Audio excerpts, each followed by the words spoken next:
Rasulillah sallallahu alaihi wasallam wa ala alihi wasallam. Alhamdulillah rabbil alamin, nahmaduhu wa nasta'inuhu wa nastahdihi wa nastaghfiruhu wa na'udzu billahi min shururi anfusina wa min sayyiati a'malina. Man yahdihillahu fala mudilla lahu wa man yudlil fala hadiya lahu. Ashhadu an la ilaha illallah wa ashhadu anna Muhammadan 'abduhu wa rasuluh. Fa inna asdaqal hadithi kitabullah wa khairal hadi Muhammadin sallallahu alaihi wasallam. وشر الأمور محدثاتها وكل محدثة بدعة وكل بدعة ضلالة أو كما قال صلى الله عليه وسلم. اللهم صل على محمد وعلى آل محمد كما صليت على إبراهيم وعلى آل إبراهيم وبارك على محمد وعلى آل محمد كما باركت على إبراهيم وعلى آل إبراهيم في العالمين إنك حميد مجيد. أما بعد, Alhamdulillah, kita bersyukur kepada Allah Subhanahu Wa Taala, kita diizinkan lagi insya-Allah untuk meneruskan pembelajaran kita menggunakan kitab karangan Imam, salah satu kitab besar karangan Imam An-Nawawi rahimahullah, iaitu Al-Adhkar. Dan hari ini kita masuk kepada zikir-zikir. Kita dah masuk kepada zikir-zikir untuk keadaan-keadaan yang mendatang dalam kehidupan kita. Keadaan-keadaan yang berlaku sebagai ujian dalam kehidupan kita, sama ada ianya kita dalam keadaan takut, terkena musibah dan sebagainya. Dia ada doa-doa yang Nabi SAW ajarkan kepada kita. Ada yang sahih, ada yang lemah, ada yang kuat, ada yang lemah. Jadi kita pilih untuk mengutamakan yang sahih dulu. Jadi kita tengok dalam pembelajaran kita ni, kita akan lihat klasifikasi hadis itu penting untuk kita memilih, untuk kita mengamalkan dalam kehidupan kita. Semoga kita tergolong dalam kalangan orang-orang yang sentiasa menjaga amalan-amalan dan pesanan-pesanan daripada Rasulullah sallallahu alaihi wasallam. Semoga dengannya menjadi sebab untuk kita sama-sama mendapat syafaat daripada Nabi sallallahu alaihi wasallam dengan izin Allah Subhanahu Wa Taala di hari akhirat nanti insya-Allah. Kita masuk kepada bab bukan bab, kalau dekat sini dia tulis bab, dekat muka surat 239 nombor 1. Dah masuk banyak dah hadis tapi baru masuk nombor 1. Jadi itu yang saya kata, macam susunan-susunan dalam cetakan-cetakan ini tergantung kepada siapa yang menyusunnya kembali dan meletakkan tajuk-tajuk. Jadi tak apa, yang pentingnya hadis-hadis yang kita akan pelajari, riwayat-riwayat yang diletakkan oleh Imam An-Nawawi rahimahullah, itu yang kita nak tengok secara dekat dan teliti insya-Allah. Kita masuk kepada zikir ketika berada dalam keadaan takut. Zikir apabila kita merasa takut. Kata babu ma yaquluhu idza ra'ahu syai'un aw fazi'.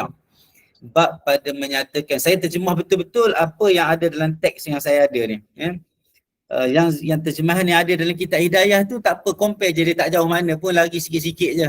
Kalau lari jauh pun masing-masing kita akan faham apa sebenarnya yang terdapat dalam nas ataupun teks asal.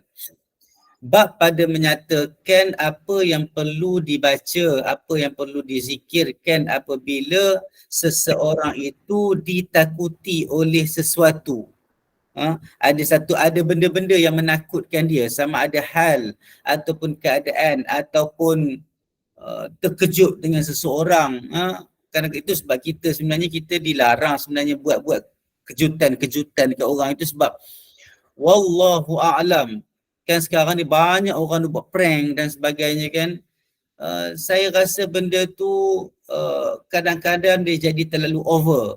Dia jadi terlalu sampai orang tu menangis, sampai orang tu, kalau orang tu ada lemah jantung dan sakit dan sebagainya, dia akan jadi satu keadaan yang tidak bagus pada diri seseorang itu. Jadi prank-prank ni dia bukan cerita, bukan adat, bukan kebiasaan. Wallahu alam, kalau siapa-siapa menjumpai Nabi mengejutkan orang, bagi orang terkejut. Para sahabat duduk belakang bangunan, kejutkan kawan dia, bagi kawan dia terkejut dan sebagainya, membuat satu keadaan macam April Fool. Kita pernah dengar cerita tentang April Fool, walaupun banyak cerita-cerita yang mungkin tak benar tentang April Fool tu. Tapi ceritanya, konsepnya, konteksnya adalah memberi kejutan kepada orang dengan kejutan-kejutan yang merungsingkan, menakutkan, merisaukan. Ini bukan satu benda yang menjadi tradisi ataupun amalan-amalan orang-orang yang diasuh, yang dilatih oleh Nabi Muhammad SAW. Nabi sendiri tak buat. Para sahabat pun tidak buat. Yang datang berlaku dalam masyarakat kita adalah yang terkesan ataupun tradisi-tradisi orang barat, April Fool-nya, pranknya, kecuali contohnya macam ada satu lagi yang dipanggil flash mob. Flash mob ni ada baiknya juga, tetapi kita jarang nak tengok flash mob ni dia mendatangkan ketakutan, kecuali beberapa keadaan. Tapi kebiasaannya flash mob ini mendatangkan kegembiraan dan sebagainya. Itu tak ada masalah. Contohnya macam ada satu, saya selalu sebut, macam ada orang merokok, ramai-ramai datang dekat keliling dia baca Yasin contohnya. Bukan nak suruh buat benda tu, tapi benda tu mendatangkan iktibar, mendatangkan pengajaran bagi orang. Ataupun flash mob yang orang jatuhkan sampah dan ada orang mengutip sampah, letak dalam bako sampah dan semua orang menyanyikan lagu terima kasih dan sebagainya. Maka bentuk-bentuk macam tu tidak ada masalah, tetapi kita bercakap tentang kejutan, membuat kejutan kepada orang, kejutan yang membawa keadaan orang yang dikejutkan itu berada dalam keadaan gusah, resah, gundah gulana, sedih sampai menangis, sampai takut. Itu bukan tradisi orang Islam. Maka kita kena jauhkan. Siapa-siapa yang nak buat konten, siapa-siapa yang YouTuber, content creator, tolong jauhkan benda-benda yang macam ni sebab ia bukan tradisi. Wallahu alam, kalau ada riwayat yang mengatakan para sahabat buat macam tu, Nabi buat macam tu, saya berlapang dada untuk menerima perkara-perkara itu. Tapi setakat ini kita tak jumpa. Kita tak jumpa perkara-perkara itu menjadi tradisi umat-umat terdahulu, orang-orang yang baik-baik di kalangan para sahabat. Nabi pun tak ajar benda ni. Jadi tajuk ni dia kata kalau ada yang mengejutkan seseorang itu ataupun dia terkejut. Kadang-kadang ada orang ni dia terkejut. Kucing jatuh depan dia kan, kucing lompat dekat dia, dia terkejut. Dia boleh baca juga doa yang kita akan baca sekarang ini. Kalau dia contohnya macam dia terkejut, terlanggar barang, melatah dan sebagainya. Jadi ini ayat-ayat yang kita nak melatah. Allahu Rabbi la syarikalah. Melatah ni bukan benda yang kita minta. Orang yang melatah sendiri pun dia penat sebenarnya. Jadi orang yang tak melatah jangan buat-buat melatah. Kalau kita terkejut, kita diajar untuk membaca doa ini, zikir ini, dan dalam zikir ini ada akidahnya. Ada zikir dan doa supaya kita dekat dengan Allah Ta'ala, mengiktiraf bahawa Allah Subhanahu Wa Ta'ala itulah Tuhan kita, dan tidak ada sekutu bagi Allah Subhanahu Wa Ta'ala. Rawaina fi kitab Ibn Sunni an Thawban radhiyallahu anhu anna an-nabiy sallallahu alaihi wasallam kana idza ra'ahu syai'un qala huwa Allah Allahu Rabbi la syarikalah atau kama qala sallallahu alaihi wasallam. Kami meriwayatkan di dalam kitab Ibn Sunni daripada Thawban radhiyallahu anhu. Thawban ni siapa sebenarnya? Kadang-kadang kita tengok hadis-hadis yang diriwayatkan oleh para sahabat, hadis-hadis yang menunjukkan bahawa beradanya Nabi itu dalam keadaan ramai orang, beradanya Nabi itu di pasar mungkin, beradanya Nabi itu di Masjid Nabawi contohnya, beradanya Nabi itu dalam peperangan. Tapi dalam sesetengah keadaan kita melihat ada perawi-perawi yang dapat meriwayatkan hadis dalam keadaan kita rasa Nabi dengan dia je ada. Nabi dengan dia je ada. Jadi dia mesti ada perkara yang special yang berkaitan dengan keadaan dan latar seseorang sahabat itu. Maka di antara perkara yang kita kena tahu bahawa inilah untungnya kalau kita belajar tentang para sahabat, sejarah-sejarah Nabi SAW. Maka kita tengok apa yang Thawban ini salah seorang daripada maula ataupun salah seorang daripada hamba ataupun orang yang bekerja di rumah Nabi. pada ketika antara hamba ataupun pekerja ataupun kita panggil khadam. Khadam ni dia kalau bahasa Nabi dia panggil maula. Maula ni orang yang bekerja di rumah Nabi sallallahu alaihi wasallam. Di antara hamba Nabi sallallahu alaihi wasallam yang awal masuk Islam, dia bersama-sama dengan Abu Bakar As-Siddiq, gerombolan pertama, gerombolan seramai lebih kurang 8 hingga 9 orang termasuk Khadijah binti Khuwailid. Yang masuk Islam awal adalah Zaid bin Harithah, maula juga, hamba Nabi SAW yang bekerja dengan Nabi SAW di rumah Nabi SAW, Zaid bin Harithah bin Syarahil Al-Kalbi. Dan dengan Zaid inilah Nabi pergi berhijrah ke Taif buat kerja dakwah. Itu salah seorang, ini antara maula ataupun pekerja khadam Nabi SAW. Thauban juga adalah seorang khadam, seorang hamba yang mana Nabi SAW membeli Thauban ini. Dia adalah dia panggil tawanan perang. Tawanan perang yang berada di bumi Hijaz, di bumi Hijaz. Nama dia Thauban, maula An-Nabi SAW, ataupun dipanggil Thauban An-Nabawi. Dia meninggal pada tahun 54 Hijrah.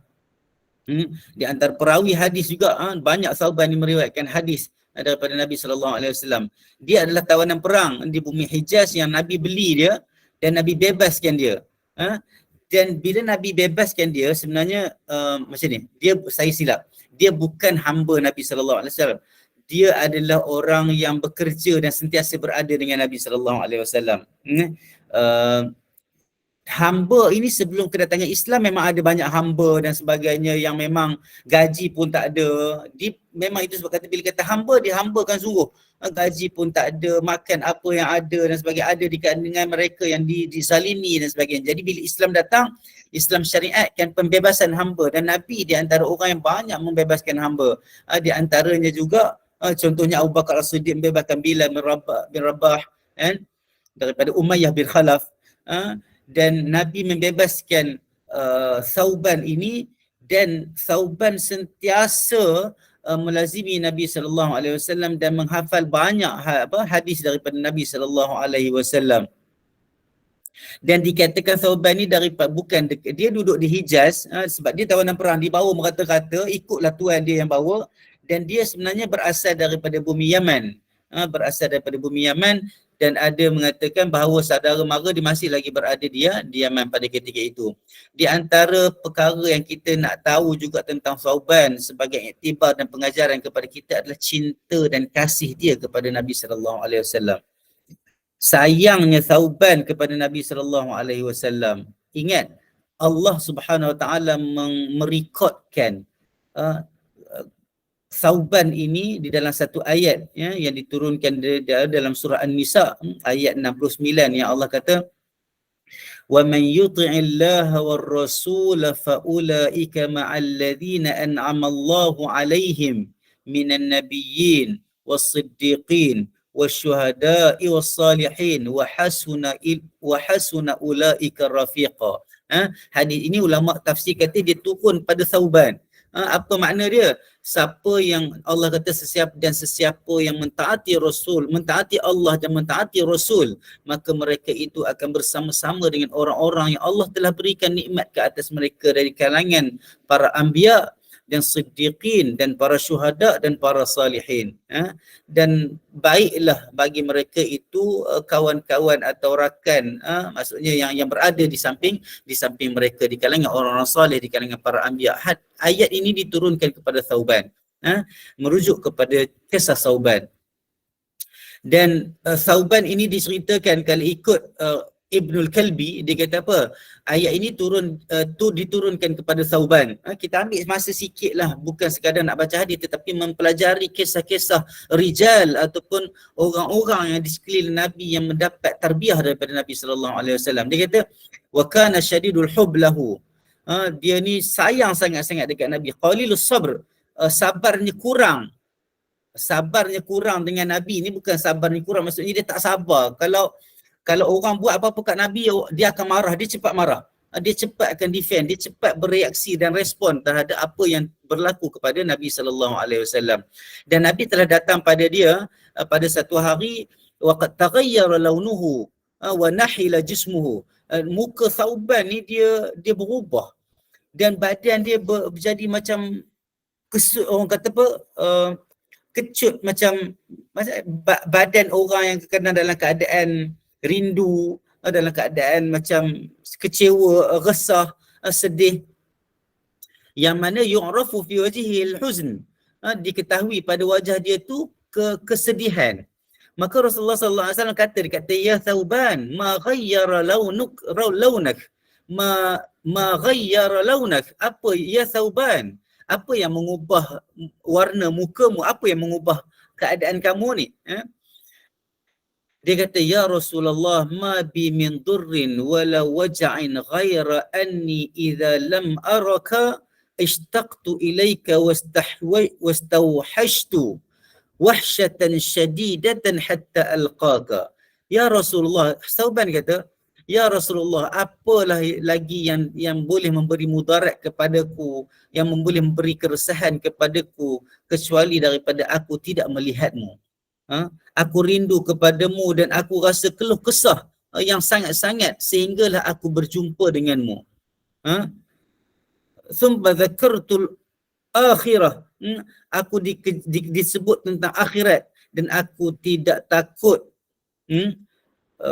Aku cukup takut kalau aku tidak melihatmu di sana nanti. Ada lagi ayat-ayat yang diriwayatkan oleh Ibn Kalbi cerita tentang sayangnya, rindunya Thauban ini kepada Rasulullah sallallahu alaihi wasallam, dan itulah Thauban yang kita sedang baca hadis yang dia sendiri riwayat daripada Nabi sallallahu alaihi wasallam apabila dia melihat Nabi berada dalam keadaan takut, ketakutan ataupun dikejutkan, terkejut dan sebagainya. Thauban kata apa?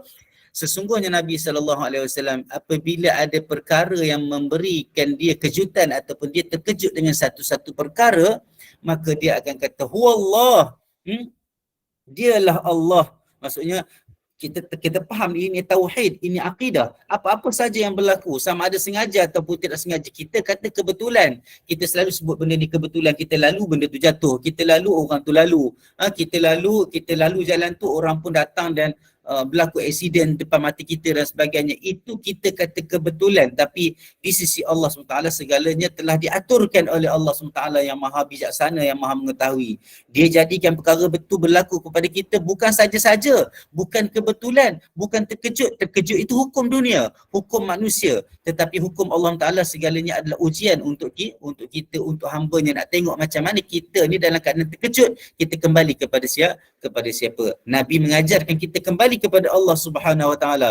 Wallah, dialah Allah. Allahu Rabbi, Allah Tuhanku. La syarikalah, tiada sekutu bagi Allah Subhanahu Wa Taala. Tidak sekutu baginya. Hadis ini diriwayatkan oleh Ibn Sunni, At-Tabrani juga, Al-Hafidh Ibn Hajar Al-Asqalani menghasankan hadis ini di dalam kitabnya, kitab syarahnya kepada Al-Adhkar, iaitu Nata'ijul Afkar. Nata'ijul Afkar. Maka ingat, kalau kita terkejut, kalau siapa-siapa yang ditakdirkan diuji dengan melatahlah dengan perkara ini, dengan zikir ini. Melatahlah dengan zikir ini.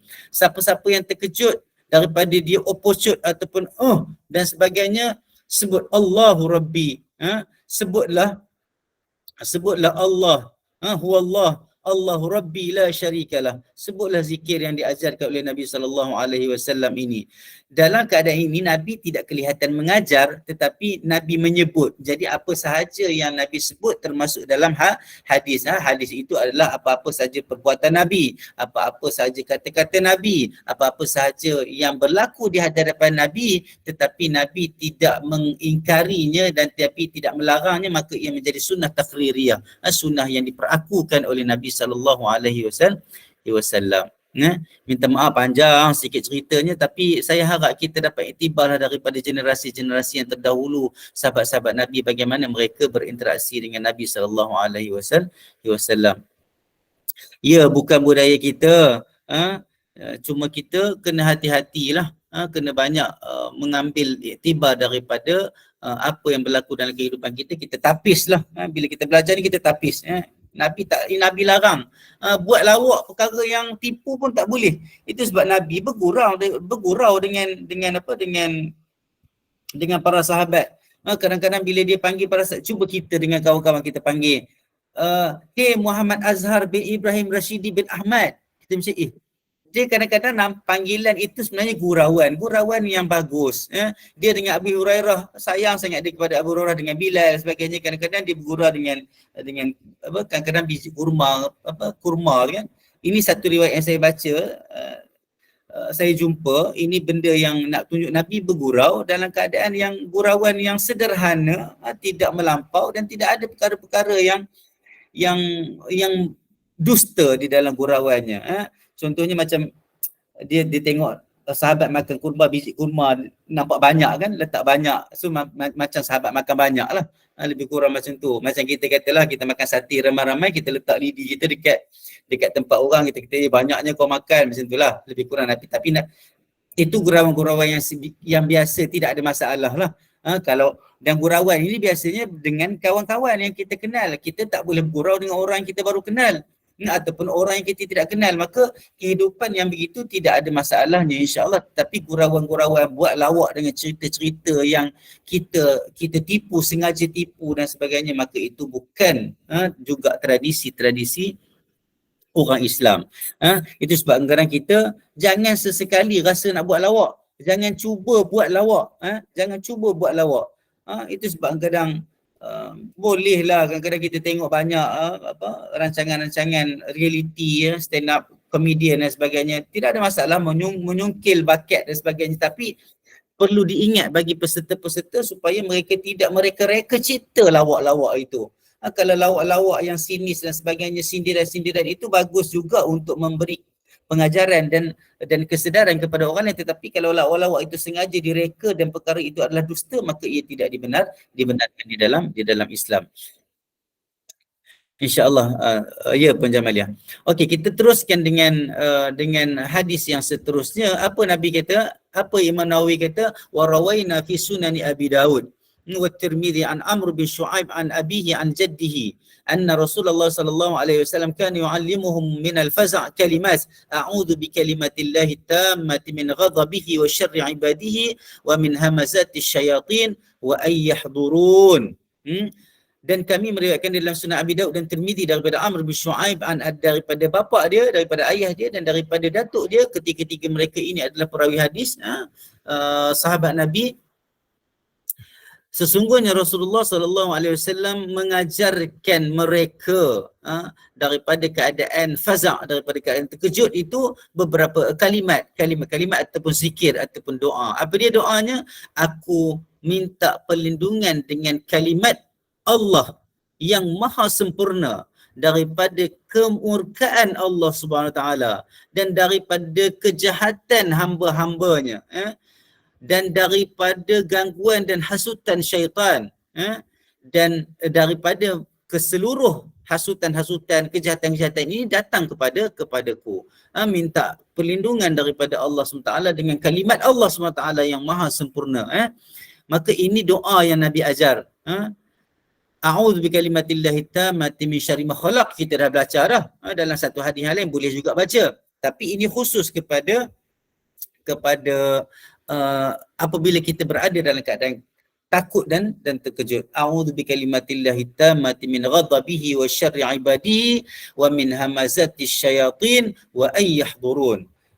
Abdullah bin Amr, hadis ini kita dah jumpa dah sebelum ni dan ada sedikit isu dengan hadis ini, yang mana Abdullah bin Amr mengajarkan anak-anak dia yang dah berakal untuk membaca doa ini, dan bagi anak-anak yang tidak berakal, budak-budak lagi, baby lagi sebagainya, dikatakan dia menulis di atas dia menulislah di atas kertas atau apa, digantungkan di leher anak. Maka kita dah bincang dah hadis ini bahawa kategori hasannya hadis ini hasan. Hadis yang atas tadi, yang doa a'udzu bikalimatillahi tammati min ghadabihi wa syarri ibadihi wa min hamazati syayatin wa ay yahdurun, ini hasan. Tetapi tambahan perbuatan Abdullah bin Amr ini adalah ada isu, ada masalah sikit tentang riwayat ini. Maka perbuatan dikatakan Abdullah bin Amr menggantungkan ayat yang doa yang dituliskan itu di leher anak-anaknya yang kecil itu adalah menjadi satu masalah dari segi periwayatan lah. Maksudnya riwayat itu tidak kuat. Yang kuat, yang hasannya itu sampailah zikir wa ayyahdurun itu sahaja. Riwayat tambahan ini tidak kuat. Maka dan ia juga bertentangan dengan tegahan-tegahan Nabi SAW dalam banyak hadis tentang mengantungkan tamaim ataupun menggantungkan tangkal. Maka hadis ini bila konflik, bila bercanggah aja satu hadis yang martabatnya hasan dengan hadis-hadis yang lain yang riwayatnya martabatnya sahih, maka tambahan ini tidak benar dan tambahan ini tidak kuat untuk kita bergantung dan dengannya dan menjadikan dasar dalam amalan kita insya-Allah. Diriwayatkan oleh Imam Tirmizi, Abu Daud, An-Nasa'i juga dan mendapat dan Ibn Hajar Asqalani juga memberikan komentarnya tentang hadis ini. Okey. Jadi hadis itu, bacaan doa itu betul, tetapi bukan berkaitan dengan apa yang Abdullah bin Amr buat dari segi seolah-olah macam dia menggantungkan tangkal. Maka kita bersangka baik bahawa para sahabat juga mengikut sabda ataupun saranan daripada Nabi sallallahu alaihi wasallam dan mengikut segala tegahan yang Nabi tegah untuk dilakukan insya-Allah. Okey. Kita teruskan dengan hadis yang seterusnya dalam bab yang berkaitan dengan bab ma yaqulu idza asabahu hammun aw hazanun. Bab pada menyatakan kalau seseorang itu apa yang dia nak baca, apa yang dia nak doa apabila seseorang itu ditimpa dengan keresahan, hammun ataupun kesedihan. Keresahan ataupun kesedihan. Rawaina fi kitab Ibnu Sunni an Abi Musa al-Ash'ari قال رسول الله صلى الله عليه وسلم من أصابه هم أو حزن فليدعو بهذه الكلمات يقول اللهم أنا عبدك ابن عبدك ابن أمتك في قبضتك ناصيتي بيدك ماض في حكمك عدل في قضاؤك أسألك بكل اسم هو لك سميت به نفسك أو أنزلته في كتابك أو علمته أحدا من خلقك أو استأثرت به في علم الغيب عندك أن تجعل القرآن نور صدري وربيع قلبي وجلاء حزني وذهاب همي. فقال رجل من القوم يا رسول الله إن المغبون لمن غبن هؤلاء الكلمات. فقال أجل فقولهن وعلموهن فإنه من قالهن التماس ما فيهن أذهب الله تعالى حزنه وأطال فرحه أو كما قال صلى الله عليه وسلم. Kami meriwayatkan di dalam kitab Ibnu Sunni dan daripada Abi Musa al-Ash'ari, daripada Abi Musa al-Ash'ari. Abi Musa al-Ash'ari ini dia sahabi. Tapi kalau Abu Mansur seorang lagi, Abu Mansur al-Maturidi, Abu Isa al-Ash'ari. Abu Isa al-Ash'ari itu adalah pengasas mazhab Asy'ariyah Ahlussunnah wal Jamaah. Abu Musa al-Ash'ari adalah seorang sahabi al-Jalil. Dia kata, Abu Musa al-Ash'ari radhiyallahu anhu, dia kata Rasulullah sallallahu alaihi wasallam bersabda, sesiapa yang terkena ataupun dia berada dalam keadaan keluh kesah, resah ataupun sedih, maka dia berdoalah dengan kalimat-kalimat ini. Dia berdoalah dengan doa ini. Apa yang dia nak doa, maka dia berkatalah, ya Allah ya Tuhanku, aku adalah hamba-Mu. Itu sebab bila kita rasa sedih dan sebagainya, kita kena bawa diri kita dekat dengan Tuhan sebab kita yakin bahawa Tuhanlah yang sayang kita. Tuhanlah yang bagi segala rezeki kepada kita. Kita survive sampai hari ini dengan segala kedukaan dan keresahan yang kita dah pernah hadapi. Kita survive itu adalah dengan ketentuan dan kekuatan yang Allah Subhanahu Wa Taala bagi kepada kita. Maka kita kena bersyukur kepada siapa? Kita kena datang kepada siapa? Kita kena cari siapa dalam keadaan kita susah dan keadaan kita sedih. Kita datang dan carilah Allah SWT. Dia bagi kita ujian, dia nak angkat kita martabat kita. Dia nak angkat iman kita, nak bagi kita kekuatan. Bila kita rasa resah, kita pergilah kepada dia. Kita mengadu kepada dia. Kita bercakap dengan dia. Ana abduka, aku hambamu ya Allah. Anak kepada hamba-Mu ya Allah. Anak kepada hamba perempuanmu ya Allah. Maksudnya mak dan ayah kita. Fi qabdatih. Aku ini adalah berada di dalam genggamanmu. Nasiyati biyadik. Nasib aku, urusanku berada di tanganmu ya Allah. Kita sangka baik dan kita serah benda tu. Kita kadang-kadang kita tak sedar. Kadang-kadang kita lupa urusan kita di tangan Allah. Itu sebab kita jadi sedih. Kita ingat nasiyati biyadik. Urusan aku berada di tanganmu ya Allah. Madhin fiyya hukmuk. Telah berlaku segalanya yang berlaku pada aku ni adalah berdasarkan hukuman ataupun ketentuan daripadamu ya Allah. Adlun fiyya qada'uh. Keadilanmu lah padaku tentang apa sahaja yang engkau telah qada'kan ataupun tentukan ke atas aku. Engkau maha adil. Engkau bagi aku sakit, engkau nak tarik aku supaya dekat kepadamu. Engkau bagi aku rahmat dan rezeki, engkau sayang kepadaku. Segala apa yang Allah bagi kepada kita dalam bentuk bala, ujian, nikmat dan sebagainya adalah segala keadilan yang Allah bagi kepada kita, yang mana Allah itu akan bagi keadilan juga balasan kepada apa yang kita hadapi dekat dunia ni, dekat akhirat nanti insya-Allah. Itu sebab kalau kita fikir tentang keadilan dekat dunia ni, payah nak dapat keadilan. Kan? Walaupun kita disuruh untuk adillah kita berusaha untuk menjadi adil. Kita berusaha untuk mengadili orang, menghakimi orang. Tetapi banyak juga kes-kes yang kita kata tak adil ni. Contohnya ada orang bunuh terlepas. Ada orang buat salah terlepas tidak dihukum. Orang yang terkena kezaliman itu terus mendapat kesakitan dan kesannya seumur hidup mungkin, ataupun jangka masa yang lama contohnya. Kesan terbuku di hati contohnya. Tidak ada keadilan. Dunia ni bukan kita disuruh untuk berlaku adil semampu mungkin, tetapi dunia ini kita akan lihat banyak benda yang tidak adil. Bukan sebab Allah tidak adil, tetapi ia adalah satu ujian. Tetapi nak bagi tahu apa yang Allah bagi kepada kita itu secara komplit, secara sempurnanya adalah apabila Tuhan membalaskan kepada kita segala perkara yang kita buat dan kita sabar dekat atas muka bumi ini. Itu sebab keadilan itu kita kena faham secara holistik, secara menyeluruh. Kalau kita faham secara sekat-sekat, kita akan kata Allah tidak adil. Allah bagi kita susah, kita kata Allah tidak adil. Sebab kita tidak holistikkan pemahaman kita bahawa Allah akan balas apa yang kita hadapi. Setiap orang ada ujian, setiap orang ada resah dia, setiap orang ada sedih dia. Semoga Allah merungkaikan kesedihan kita. Semoga Allah bagi kita kuat. Semoga Allah bagi kita sabar. Semoga Allah tarik diri kita dekat dengan Allah SWT semula. Kalau kita tengok orang yang bunuh orang, kalau dia bunuh orang seorang, dia mati sekali je kalau dia kena gantung. Betul tak? Kalau dia bunuh 30 orang, dia mati sekali je. Kalau dia bunuh cincang orang sampai mati, kita kata dia dibunuh di tali gantung sekali je, jerut dan mati. Macam tak adil lah. Kita kalau boleh kita nak pukul dia, kita nak sembelih dia, bagi kita sembelih dia tu masa dia hidup, baru kita rasa kita adil dan kita puas hati. Tak, bukan itu cara keadilan di sisi Allah SWT. Allah akan balas. Kalau dia tidak bertaubat, Allah akan balas. Bila kita duduk dekat syurga nanti, insyaAllah kita tak minta benda lain dah, sebab nikmat-nikmat syurga tu akan melupakan kita dengan segala benda yang mungkin kita dendami, mungkin kita marah dan tak puas hati. Maka hebat dan bijaksananya, agungnya, besarnya Allah SWT itu dengan balasan yang adil bagi setiap manusia dengan apa yang mereka lakukan di dunia.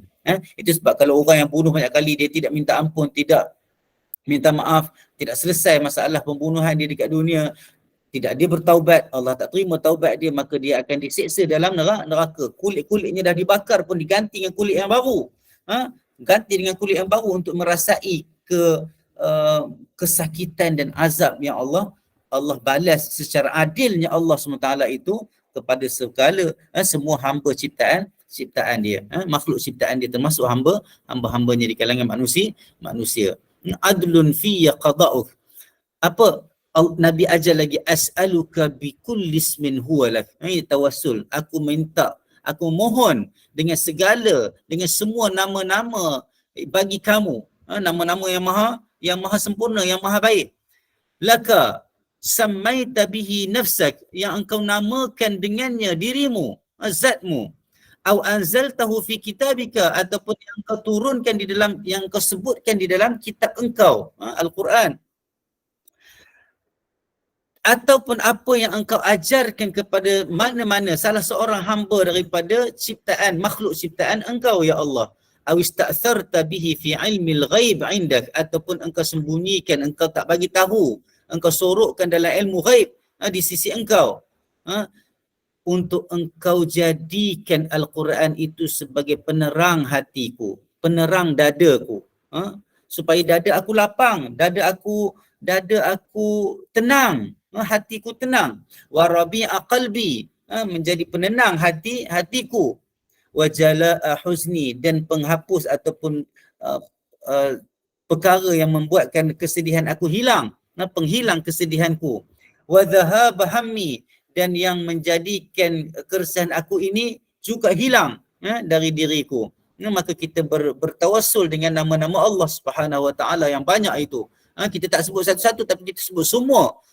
Dengan semua nama-nama yang engkau namakan dirimu, ya Allah. Engkau turunkan dalam Al-Quran, ya Allah. Kita tengok doa ini sebenarnya bukan hanya kita berdoa kepada Tuhan, tapi kita mengajar diri kita balik, tarik diri kita dekat dengan Allah Subhanahu Wa Taala. Moga Allah ampunkan dosa kita, moga Allah tarik diri kita dekat dengan Allah Subhanahu Wa Taala. Faqala rajulun minal qaum, telah berkata seorang lelaki dalam kaum, maksudnya pada ketika itulah, pada bila Nabi dan mengajarkan itu, ada seorang bertanya kepada Rasulullah sallallahu alaihi wasallam, ya Rasulullah, adakah sesungguhnya orang yang tertipu itu, ditipu? Contohnya macam kita sekarang, kita kena scam, contohnya kan, kita kena tipu, kita kena aniaya contohnya. Adakah doa ini juga boleh dibaca untuk mereka boleh baca juga? Nabi kata, ajal. Ajal ni kalau siapa belajar bahasa Arab, ajal ni bukan makna mati. Ajal ni ada dua makna. Ajal membawa makna mati, ajal. Ajal membawa makna ya, benar, absolutely, of course. Macam itulah lebih kurang makna ajal ini. Dia membawa makna na'am. Siapa yang belajar bahasa Arab lah, sebab benda-benda ni, benda pendek saya boleh lah sentuh-sentuh sikit. Kalau nak ajar benda panjang, kena buat kelas harap pula. Tak apa. Ajal, bahkan ya, faquluhunna, maka bacalah doa ini dan ajarkanlah doa ini kepada mereka. Sesungguhnya siapa yang mengatakan dan membaca doa ini dengan mengharapkan apa yang berada di dalam doa ini, dengan segala makna yang berada dalam doa ini, berkaitan dengan apa yang dihadapi dalam keadaan dia sedih itu, azhaballahu ta'ala huznahu, Allah akan menghilangkan keresahan dan kesedihan dia, wa aqala farhahu, dan Allah akan memanjangkan dan melamakan kegembiraan dia. Au kama qala sallallahu alaihi wasallam. Hadis ini hasan dengan syawahid. Syawahid maksudnya dengan banyak lagi sokongan-sokongan daripada dalil-dalil hadis yang lain dikeluarkan oleh Ibn Sunni. Ibn Hajar Asqalani juga kata hadis ini gharib, walaupun hadis ini gharib tapi dia ada banyak sokongan daripada hadis-hadis yang lain. Ahmad Ibn Hanbal juga mengeluarkan dalam musnad dia, Ibn Hibban juga mengeluarkan dalam sahih Ibn Hibban dia, Hakim An-Nasaburi juga mengeluarkan di dalam kitab dia Al-Mustadrak ala Sahihain. Maka itulah apa yang kita kena baca. Kita kena baca, kita kena amalkan apabila kita berada dalam keadaan sedih. Sebab kita ni tak lari, kadang-kadang 2-3 hari kita gembira, kita sedih balik. Kita adalah benda yang akan datang sebagai ujian. Maka ingat, bila ujian datang, itulah manusia. Ujian datang nak test iman kita. Ujian datang untuk bagi kita kuat, insya-Allah. Maka diharapkan dengan ujian-ujian yang datang, kalau kita pernah gembira, kita mungkin juga akan menangis. Kalau kita seronok, mungkin juga kita akan diuji dengan kesedihan. Maka itulah kehidupan. Itulah kehidupan. Semoga kita dapat rehat di dalam kubur. Semoga kita berada dalam kubur yang menjadi taman-taman syurga. Semoga kita akhirnya dihimpunkan oleh Allah Ta'ala di dalam syurga dalam keadaan yang tidak ada kesedihan, tidak ada keresahan, tidak ada kesempitan di dalam syurga Allah Subhanahu Wa Ta'ala, insyaAllah. Itu yang kita harapkan. Itu sebab kita diajar asuh doa diri kita dengan doa-doa yang Nabi ajar. Doa-doa yang Nabi ajar ini mempunyai akidahnya sendiri, penguatkan akidah dalam diri kita, iman kita, insya-Allah. Saya tengok kalau ada soalan. Okey, alhamdulillah tak ada soalan. Okey. Kita sambung lagi dengan hadis yang seterusnya. Apa Imam An-Nawawi rahimahullah kata dalam satu bab yang lain yang seterusnya, dia kata babu ma yaquluhu idza waqa'a fi halaka. Bab pada menyatakan apabila seorang itu berada dalam kebinasaan ataupun dalam keadaan dia rasa macam dia teruk lah, ataupun dia teraniaya, ataupun dia berada dalam keadaan yang macam macam saya cakap teruk lah, ditimpa kecelakaan lah contohnya, lebih kurang macam tu.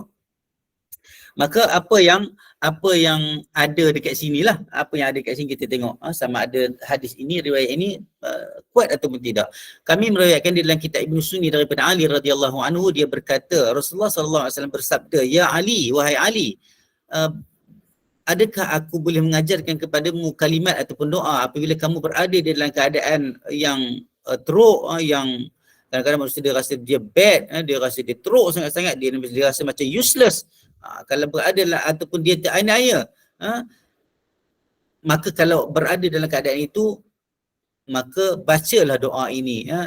Nabi Ali kata bahkan boleh ajarkan kepadaku. Ja'alani Allah fidak. Qala idza waqa'ta, Nabi kata kalau kamu berada dalam keadaan yang teruk, kebinasaan, yang tidak bagus, maka bacalah bismillahirrahmanirrahim wala haula wala quwata illa billahil aliyyil azim fa inna Allah taala yasrifu biha ma syaa min anwa'il bala.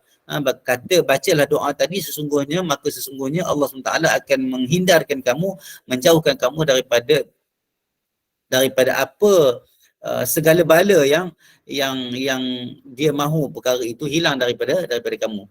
Yasrifu biha ma syaa. Okey. Allah akan menghilangkan segala bala itu berdasarkan apa yang dia mahu daripada kamu. Hadis ini ada masalah. Hadis yang dhaif yang sangat-sangat, dikeluarkan Ibn Sunni sahaja, kitab lain tidak keluar. Ibn Sunni sahaja yang keluarkan hadis ini, tak ada dalam Tirmidzi, tak ada dalam Abu Daud, tak ada dalam Nasa'i. Maka apa yang kita boleh baca doa yang tadilah, sebab ketidakbagusan ataupun kecelakaan ataupun apa-apa sebenarnya membuatkan diri kita rasa takut, membuatkan diri kita rasa terkejut, membuatkan diri kita rasa keluh resah. Maka tak perlu guna riwayat yang dhaif yang kuat ini, gunalah doa-doa yang kita baca dalam bab-bab yang sebelum tadi. Babu ma yaqul idza khafa qauman. Bab pada menyatakan kalau kita takut kepada sesuatu kaum.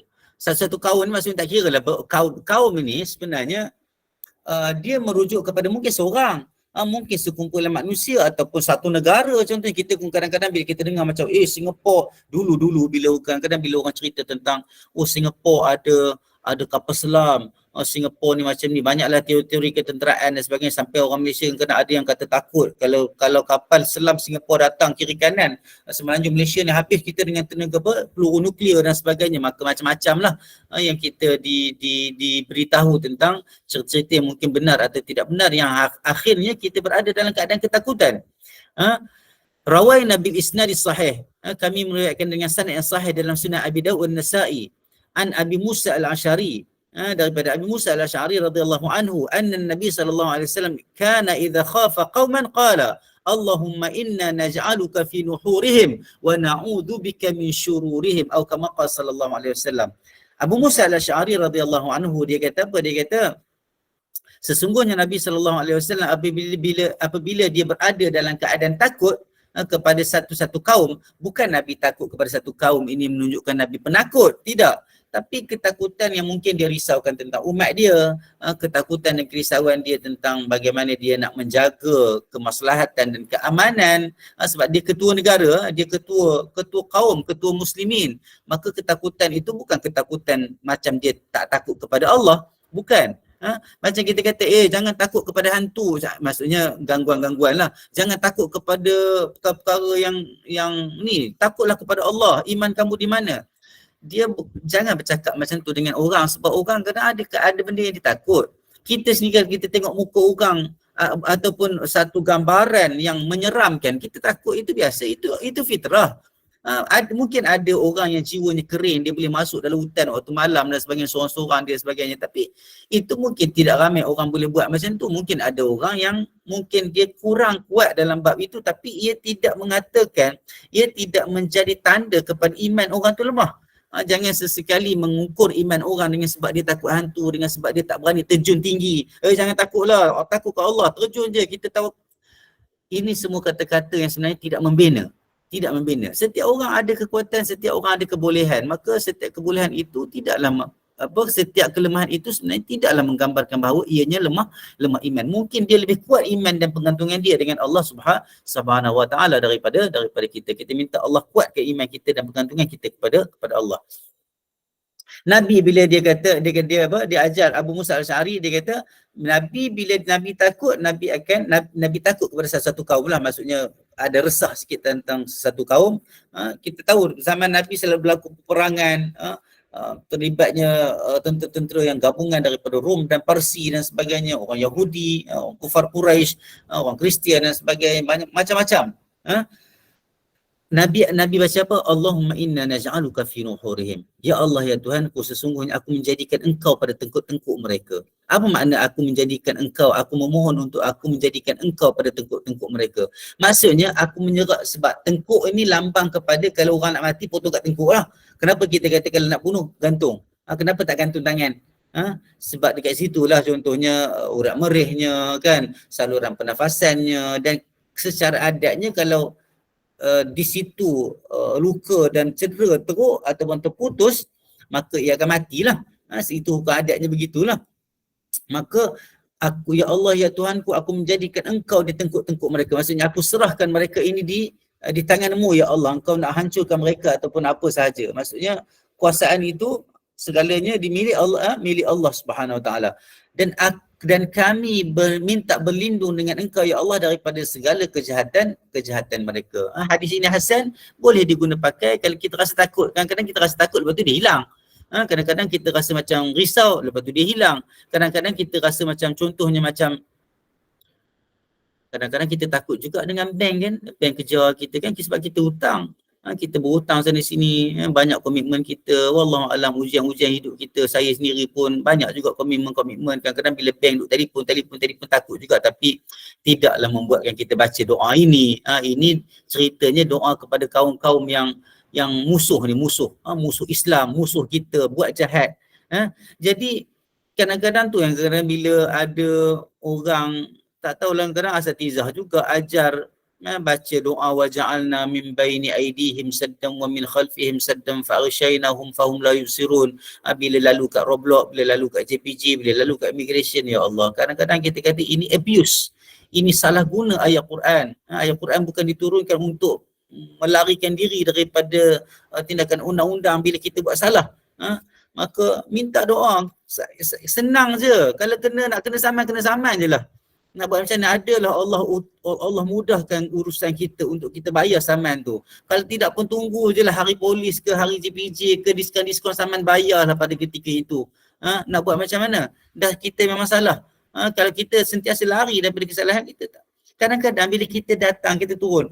Kalau bawa motor, kalau ada polis kita buat salah, berhentikan motor, tutup enjin, kadang-kadang polis pun tengok kita ni kurang ajar. Ini pengalaman saya sendiri. Memang kita salah lah. Kita bawa motor lesen P kan, lesen P, lesen L, tak ada lesen penuh, bawa adik. Ini pengalaman saya sendiri cerita. Kadang-kadang polis ni pun, dia pun manusia. Mereka tahu adab dan budi bicara. Mereka ada kemanusiaan, mereka ada kasihan. Maka kita salah. Saya turun, tutup enjin motor, turun tolak motor sampai dekat polis. Tolak motor sampai dekat polis, tanya kenapa, saya minta maaf, saya memang masa tu saya tak sihat sikit, saya kaki sakit ke macam mana, tak ingat dah. Tapi memang saya bagi tahu benda yang betul. Saya ingat saya gitulah. Bagi tahu betul-betul, saya minta maaf, kata saya tak buat lagi. Kita mengaku kita memang kita bukan nak buat benda tu pun. Mungkin ada waktu-waktu terdesak. Lepas tu dalam waktu yang sama ada Allah nak takdirkan, Allah dah takdirkan, datang sekumpulan dua pemuda naik motor dalam keadaan yang mungkin dia nampak macam agak kurang ajar. Dia pun tinggalkan saya, dia kata, ni saya nampak cik, dia kata, awak nampak macam ada adab maksudnya gitu. Dia kata pergilah, saya nak settlekan budak tu nampak macam, dia kata macam tu. Sebab benda tu saya bila fikir-fikir balik kata, ya Allah, Allah turunkan keadaan itu sebagai ujian. Allah turunkan juga manusia-manusia yang berkhidmat, bekerja ini mempunyai hati perut, mempunyai naluri yang bagus, mempunyai rasa kasihan. Maka itu sebab kita kata, tak apa, kita mengaku je. Bukan bila kita dah buat dosa, kita buat salah, kita diajarkan pula menggunakan pula ayat Quran di tempat-tempat yang saya rasa tidak sepatutnya lah. Itu ayat-ayat Quran dalam surah Yasin tu kita baca, kita mengenangkan sejarah Nabi SAW, mengenangkan bagaimana berhadapan dengan orang kufar Quraisy dan sebagainya. Maka itu iktibar, itu ibadat yang kita kena buat dengan membaca Al-Quran, bukan membaca Al-Quran ini, menggunakan ayat-ayat ini di tempat-tempat yang tidak sepatutnya kita guna.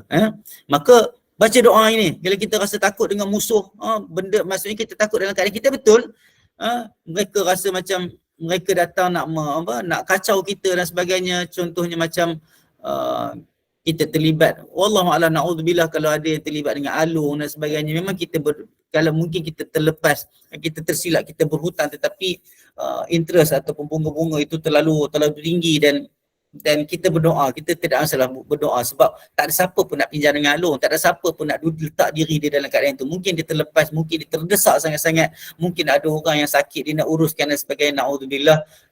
Moga Allah mudahkan segala urusan kita ni di dunia dan di akhirat, insya-Allah. Boleh baca doa ini, Allahumma inna naj'aluka fi nuhurihim wa na'udzubika min syururihim. Boleh baca doa ini untuk kita amalkan, semoga kita serahkan segala urusan itu kepada Allah Taala, Allah mudahkan segala urusan kita, insya-Allah. Ustaz ada yang tulis kat kertas ayat Al-Quran duk simpan dalam poket umpama macam ini, tak boleh. Tak boleh. Dia seumpama macam tangkal. Dia dah jadi macam seumpama macam tangkal. Walaupun ada khilaf di kalangan para ulama tetapi tentang ayat Quran. Kalau jampi-jampi letak dekat mana-mana, itu juga tangkal. Tapi ada ulama berselisih pendapat sikitlah tentang ayat Quran, tetapi majoriti ulama, maksudnya dengan ayat Quran yang ditulis di mana-mana dia disimpan, letak dalam poket, digantung ke apa ke, adalah ulama sedikit berbicara tentang perkara itu, tetapi majoriti pendapat dan hujah yang kuat adalah berdasarkan dalil-dalil yang Nabi larang menggantung tangkal sebagainya itu, dan ini adalah seumpama tangkal. Sebab kita letak dekat situ, kita bukan baca pun. Ayat Quran diturunkan untuk baca, untuk beramal, untuk kita faham, untuk hadir hati dalam zikir kita dengan ayat Quran. Bukan letak macam tu. Jadi hujah yang kuat mengatakan bahawa perkara ini tidak dibolehkan dan tidak dibenarkan. Kita elakkan, insya-Allah. Bacalah, kalau tak ingat baca apa yang kita ingat dekat tentang ayat Quran. Kalau kita tak ingat segala surah, Fatihah tak ingat, ayat kursi tak ingat, bacalah. Qul huwallahu ahad, ingat yang tu je, tak habis pun 3 ayat tu, 4 ayat tu, bacalah qul huwallahu ahad, bacalah, sebab kita nak baca ayat Quran. Itulah mudahnya agama, dan jangan mudah-mudahkan agama. Tapi dalam bab menulis ayat Quran dekat kertas dan sebagainya, letak dalam poket, ini bukan ajaran Islam yang sebenar. Majoriti ulama tidak membenarkan perkara ini dilakukan. Semoga kita dilindung daripada buat benda-benda yang tidak dibenarkan oleh Islam, insya-Allah. Kita teruskan dengan hadis yang seterusnya, iaitu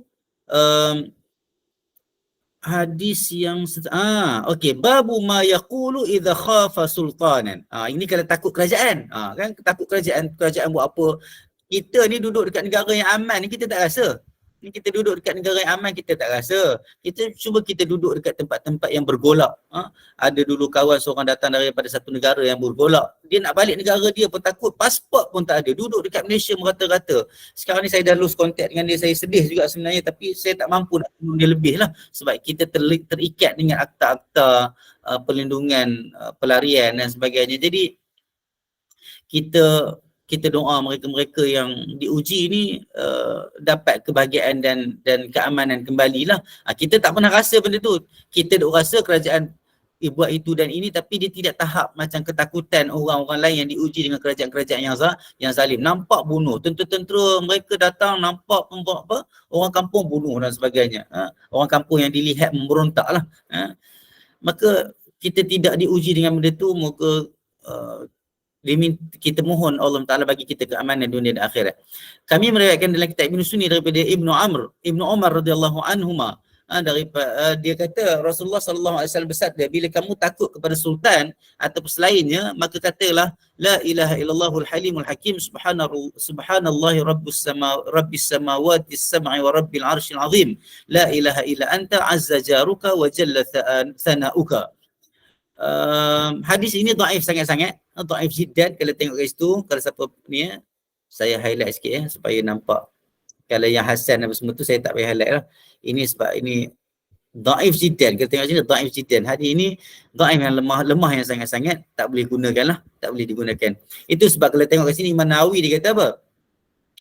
Imam Nawawi dia kata yustahabbu ay yaqula ma qaddamnahu fil bab sabiq min hadis Abi Musa Al-Ash'ari. Disunatkan untuk kita baca doa yang tadi yang martabat hasannya yang diriwayatkan oleh Abi Musa Al-Ash'ari dalam bab yang sebelum ini. Doa yang ni hadis yang dhaif yang sangat-sangat tak boleh digunakan. Lepas tu bab yang seterusnya. Babu ma yaqulu idza nazara ila aduwihi. Bab pada menyatakan kalau kita tengok kepada musuh kita. Sekarang musuh kita siapa? Jangan sesekali pula kata kita main bola, ini musuh aku. Tak, memang dia musuh tapi dia bukan konsep musuh. Dia konsep bersaing. Itu tidak ada masalah. Jangan kita kadang-kadang letak salah tempat. Itu sebab terjadinya bagi doa waja'alna min baini aydihim saddam tu wa min khalfihim saddam fa aghshaynahum fa hum la yusirun tu. Sebab kita senang-senang je kata orang tu musuh. Konsep musuh tu kita tak faham. Konsep kerajaan yang zalim tu kita tidak faham. Konsep kumpulan yang orang-orang yang boleh datangkan musibah kepada kita tu kita tak faham. Jadi kita kena letak konteks dan konsep itu secara adil supaya kita mampu untuk berada di atas landasan yang betul. Daripada Anas radhiyallahu anhu dia kata kami bersama-sama Nabi sallallahu alaihi wasallam pada satu peperangan dan Nabi pun bertemu dengan musuh. Dengan musuh betul, peperangan ni menegakkan Islam, bertemu dengan musuh dari kalangan orang kafir, orang kafir. Dan aku mendengarkan Nabi sallallahu alaihi wasallam membaca ya malika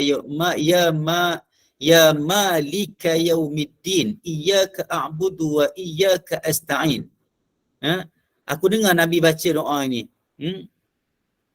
Dan aku telah melihat lelaki-lelaki tusra, seolah-olah macam dipukul dalam keadaan tak nampak siapa yang memukul, faham tak? Macam orang yang macam dia bergeluk dengan diri dia sendiri, macam ada yang pukul dia. Tadribuhal malaikah. Yang pada ketika itu mereka nampak macam wallahu alam, mereka nampak macam malaikat memukul. Tak tahulah macam mana itu sebab kadang-kadang kita tak tahu macam mana mereka melihat malaikat memukul tu. Memukul daripada depan dan daripada belakang. Maka hadis ini dhaif. Hadis ini dhaif, tidak boleh dijadikan hujah.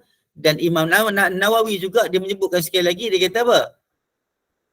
Dia kata wa yustahabbu ma qaddamnahu fil bab sabiq min hadis Abi Musa. Disunatkan untuk kita baca doa yang dalam bab yang sebelum ini juga. Sekali lagi diulang. Maksudnya hadis ini dhaif dan kita tinggalkan bacaan doa yang Nabi baca tadi ni sebab bukan Nabi yang baca, sebab dia tidak sah datang daripada Nabi, dia dhaif. Maka kita baca doa yang dalam keadaan kita takut dan terkejut tadi yang diriwayatkan oleh Abi Musa Al-Ash'ari. Boleh itulah di antara hadis-hadis yang kita cuba untuk telusuri hari ini. Saya rasa kita dah tak boleh pergi jauh dah kan, sebab ada program lain lepas ni kan. Jadi kita berhenti setakat ini. InsyaAllah ni bab kita. Ustaz, ada soalan kat sini. Ada soalan. Ada yang tulis kat sini Ustaz, ruangan chat tu. Orang letak ayat 7 dinar tu. Dekat kedai-kedai tu macam mana? Oh, dia sebenarnya bukan ayat 7 dinar. Ini ayat 1000 dinar. Dia bukan 7, lagi banyak dia orang letak. Tak tahulah mana daripada mana mari 1000. Tak tahu kenapa dia tak letak sejuta. Kan kenapa dia tak letak 500,000 ke kan? 1 bilion ke kan? Sekarang ni orang kan sembang bilion. Kenapa tak letak bilion ataupun milion? Wallahualam, saya tak tahu. Saya cuba juga duk cari-cari dulu. Dari mana-mana datang nama 1000 dinar itu. Wa may talaq kan, surah At-Talaq ayat 3. Surah, ya betul. Apalah ayat Yang 3. ayat kat situ. Wa may yattaqillaha yaj'al lahu makhraja wa yarzuqhu min haitsu la yahtasib wa may Allah Akbar, saya dah lupa dah. Wa may tawakkal 'ala Allah fa huwa hasbuh. Ha? Dan seterusnya. Itu ayat 1000 dinar yang diletakkan di kedai-kedai. Okey, menggantungkan ayat untuk mendatangkan iktibar tak ada masalah. Masalahnya kita meletakkan ayat itu sebab setiap perkara innamal a'malu binniyat. Kalau benda tu nampak macam dia tidak nyata, macam tangkal, macam dia letak dekat dalam tangkal, dia letak dalam kertas, dia tulis kat kertas, dilipat, dia digantung, dia letak dalam poket, itu memang nampak macam tangkal. Tapi kalau letak ayat Quran dekat dinding, gantung ayat Quran dekat dinding, dia tidak letak dekat baju. Dia sebab dia terbuka. Tangkal ni biasanya dia tertutup. Dia letak dalam bungkusan-bungkusan, itu bentuk tangkal. Itu sebab kalau dituliskan ayat Quran, dia letakkan di dalam poket, buat apa? Jadi itu confirm dia akan sebahagian besar dia akan pergi kepada tangkal. Tapi kalau kita letak ayat Quran, tulis dekat satu poster sebagainya, dekat frame gambar sebagainya, letak dekat kedai, letak dekat rumah, kita tengok, kita baca, kita tengok, kita baca, mendatangkan keisafan dan iktibar supaya kita setiap baca Quran, tak ada masalah. Tapi dengan ayat 1000 dinar ini, yang pertamanya adalah kenapa dia gantung? Sebab ada kalau tak ada benda ni, saya bukan pukul rata, saya cakap satu-satu. Bagi faham betul-betul. Kalau dia menggantung dengan iktikad bahawa murah rezeki, itu tak boleh. Sebab ada iktikad dengan menggantungnya itu. Ya? Yang keduanya, menggantungkannya tu dengan keadaan dia tidak mendatangkan apa, dia tidak ambil iktibar pun daripada ayat tu. Maka itu tidak boleh. Maksudnya letak saja sebagai perhiasan. Perhiasan tidak boleh. Ayat Quran bukan untuk perhiasan. Ada ayat Quran untuk dibaca. Jadi kalau diletakkan itu, walaupun kita nampak macam perhiasan, tetapi untuk kita mengingatkan Allah Ta'ala, mengingatkan ayat Allah Ta'ala, tidak ada masalah insya-Allah. Moga-moga niat itu diterima oleh Allah SWT. Tetapi kalau gantung dekat kedai dengan niat murah rezeki, banyak dapat untung, itu tidak boleh. Itu tidak boleh. Tambah lagi, dia tak pernah baca pun ayat 1000 dinar tu. Yang pertama, yang lainnya adalah nama ayat 1000 dinar tu tidak pernah diberi oleh Nabi, oleh para sahabat pun tak tahu mana datangnya.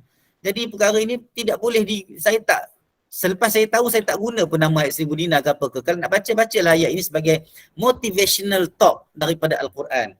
Bertakwalah kamu, maka rezeki akan datang kepada kamu daripada sudut mana yang kamu tidak pernah sangka. Maka gantung, ingat saya ulang sekali lagi, saya ni selalu ulang, saya minta maaf banyak-banyak sebab saya nak tekankan benda tu. Gantung tidak ada masalah kalau ia untuk mendatangkan iktibar kepada kita untuk kita baca, untuk kita beriman, untuk tarik diri kita dekat dengan Allah Ta'ala. Tetapi kalau gantung dengan niat dan iktikad bahawa ayat itu ataupun benda tu boleh mendatangkan keuntungan dalam untuk diri kita, hidup kita, bisnes kita, itu adalah salah. Wallahu alam. Dikira syirik ke Ustaz? Dikira syirik ke macam mana? Dia sebenarnya dia nak pergi kepada pintu tu lah. Nak pergi kepada pintu tu lah. Benda dia sebelum syirik tu dia bagi khurafat kan. Khurafat, syirik. Dia masuk kepada tangkal. Tangkal tu dah masuk kepada syirik lah sebab kita seolah-olah macam kita kata dialah penyebab kepada rezeki. Dia dah nak masuk kepada syirik lah. Sebab saya tak suka nak menghukumkan syirik tu terlalu cepat sebab orang yang menggantungkan ni banyak keadaan. Jadi kalau siapa-siapa yang menggantungkan memang confirm sebab dia kata boleh mendatangkan keuntungan, itu syirik. Wallahu alam. Yang saya berani cakap macam tu kalau betul-betul itu iktikad dia. Sehingga sampai dia tak pernah baca pun sebenarnya ayat 1000 dinar tu, dia beli-beli, dia gantung. Orang kata ini ayat 1000 dinar, dia pun gantung, tak pernah tengok, tak pernah baca, dan dia duk anggap itulah yang membawa rezeki kepada dia, maka itu syirik. Wallahu alam. Okay, faham. Kalau saya salah, faham, saya faham. Saya salah insya-Allah. Ya, saya pernah jumpa juga Ustaz yang mengatakan dia jual ayat potongan ayat-ayat tu tadi kan. Konon-konon dia kata gantung dekat rumah nanti akan ada rezeki yang masuk betul-betul. Dan secara kebetulan benda tu berlaku dan 100% dia yakin dengan benda tu. Saya kata benda tu dia kira syirik lah kan Ustaz kan. Betul. Yang penjual masalah, yang penjual tu masalah besar. Sebab dia jual kepada orang awam tak tahu. Dia pula kadang-kadang yang menjual pun orang awam juga. Dia dengar, itu sebab para asatizah kena hati-hati bila mengajar dan memberi apa-apa petua. Sebab kita takut jadi macam ni lah, sebab kita mengajar dari satu segi, satu hala tahan lagi. Tapi bila orang yang mendengar tu, dia pergi buat ayat lain pula. Dia pergi pula dia meniaga. Bila dia meniaga, orang yang meniaga ni dia agak, kita kata satu masa dia terdesak untuk menjual. Jadi dia mungkin akan ubah frasa-frasa tu dengan secara tak sengaja. Maka itu yang kita harap elakkan supaya para asatizah, saya pesan kepada diri saya sendiri juga supaya berhati-hati dalam perkara-perkara yang berkaitan dengan sebegini. Kalau ayat itu hadiah boleh gantung. Ayat tu yang kata isu ni, ayat ni dia mari dekat kita sama ada kita beli ataupun orang bagi. Ataupun kita tulis sendiri. 3. Ataupun apa-apalah, maksudnya kita tulis sendiri ataupun orang bagi ataupun kita beli. Yang pentingnya kita gantung tu niat apa yang tadi. Permahan niat. Maksudnya kita gantung tadi tu niat apa. Saya harap benda ni clear. Kalau tak clear boleh WhatsApp saya juga, insya-Allah tak ada masalah. Cuma saya sesi lepas kalau siapa yang ada dalam yang Puan Zainul dah tak record tu, ada soalan yang Puan Zainul tanya tentang tu, saya nak cerita sekali lagi kalau ada yang terlepas, bahawa boleh sebenarnya kalau terlewat bangun subuh, saya silap, saya jawab tu silap, saya mengaku, saya minta maaf, saya minta ampun daripada Allah Ta'ala. Boleh sebenarnya untuk solat sunat subuh dulu sebelum solat fardu. Kalaupun dia terlewat bangun, maksudnya bangun tu dah cerah dah, matahari dah, waktu duha dah dia bangun, tidak ada masalah. Sebab Nabi pun pernah dalam perang Khaybar, tak silap saya, dengan para sahabat, dia terlewat bangun. Letih kan, perang dan sebagainya, letih, terlewat bangun, dan Nabi para sahabat semayang dulu sunat fajar, lepas itu barulah semayang subuh secara berjemaah. Maka dibolehkan, itulah sunnah. Saya minta ampun daripada Allah Ta'ala, minta maaf kepada para jemaah, dan kita betulkan balik apa yang kita silap, insya-Allah. Itu lebih baik daripada kita tidak mengaku kesilapan kita, insya-Allah. Moga Allah bagi kita kekuatan, Allah bagi kita keampunan, insya-Allah kita akan masuk bab bila berlawan dengan syaitan, bila berjumpa dengan syaitan, bila kita diuji dan dihasut diganggu oleh syaitan, tengok macam mana Nabi ajar kita berlawan ataupun kita fight dengan syaitan supaya syaitan tahu kita, insya-Allah. Pada sesi akan datang, insya-Allah. Aqul qauli hadza wa astaghfirullah li wa lakum wa li sa'ilil muslimina wal muslimat. Rabbana atina fid dunya hasanah wa fil akhirati hasanah wa qina adzabannar. Wa sallallahu ala sayyidina Muhammad wa ala alihi washabihi wasallam walhamdulillahirabbil alamin. Assalamualaikum warahmatullahi wabarakatuh. Waalaikumsalam warahmatullahi wabarakatuh.